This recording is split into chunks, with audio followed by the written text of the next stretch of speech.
2020 में उन्होंने अपना एक डॉक्यूमेंट लाया जिसका नाम है न्यू एजुकेशन पॉलिसी। सुनने में अच्छा लग रहा है न्यू एजुकेशन पॉलिसी, बट उसमें है क्या? वो उस पूरे के पूरे डॉक्यूमेंट में आपको कहीं भी एक जगह भी रिजर्वेशन शब्द का स्थान नहीं दिखाई देगा। आपने रीड करा उसे? हाँ। उसमें इंक्लूसिविटी की बात कहाँ तक कर रही है? इंक्लूसिविटी चारों तरफ लिखा हुआ है, इंक्लूजन इंक्लूजन वर्ड लिखा हुआ है, वर्ड्स लिखे हुए हैं। हम इंटरडिसिप्लिनरी लेकर के आ रहे हैं, इंक्लूजन लेकर के आ रहे हैं, शिक्षा में एक नई क्रांति आएगी। लास्ट एजुकेशन पॉलिसी 1986 में बनी थी, आउटडेटेड हो गई, हम नई लेकर के आ रहे हैं, न्यू इंडिया का न्यू एजुकेशन पॉलिसी। बट उसमें क्या लिखा हुआ है? उसमें लिखा हुआ फाइनेंशियल ऑटोनॉमी।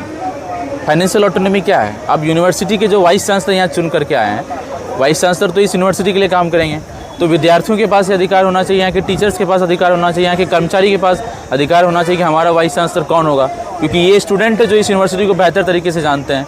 तो हमारा तो यही है। हाँ, लेकिन हमारे वाइस चांसलर को चुनने की ऑटोनॉमी नहीं है हमारे पास। ऑटोनॉमी क्या है? फाइनेंशियल।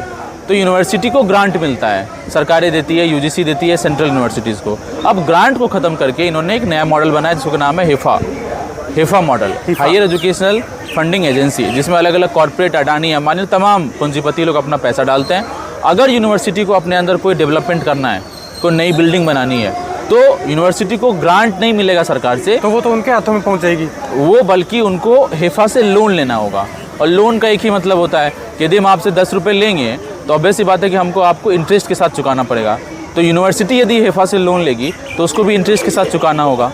तो इंटरेस्ट कहाँ से लाएगी? ऑब्वियस सी बात है कि वो अपने स्टूडेंट से पैसा वसूलेगी, क्योंकि ये तो और कोई दुकान तो है नहीं कोई जो प्रोडक्शन सामान बना रही है और उसको बेच रही है। स्टूडेंट्स आते हैं, वो पैसे देते हैं, पढ़ाई करते हैं, तो उनका फ़ी हाइक होगा, ज़्यादा पैसा उनसे लिया जाएगा। उनको जो स्कॉलरशिप मिला जा रहा है उनको ख़त्म किया जाएगा। उनको बोला जाएगा कि आप हॉस्टल में पानी यूज़ कर रहे हैं, उसका भी हम पैसा लेंगे। आप हॉस्टल में बिजली का इस्तेमाल कर रहे हैं, हम उनका भी पैसा लेंगे। आप हॉस्टल में कोई कार्यक्रम करवाना चाहते हैं, हम उनका भी पैसा लेंगे। आप एग्ज़ाम का पेपर भरना चाहते हैं, हम उसका अलग से पैसा लेंगे।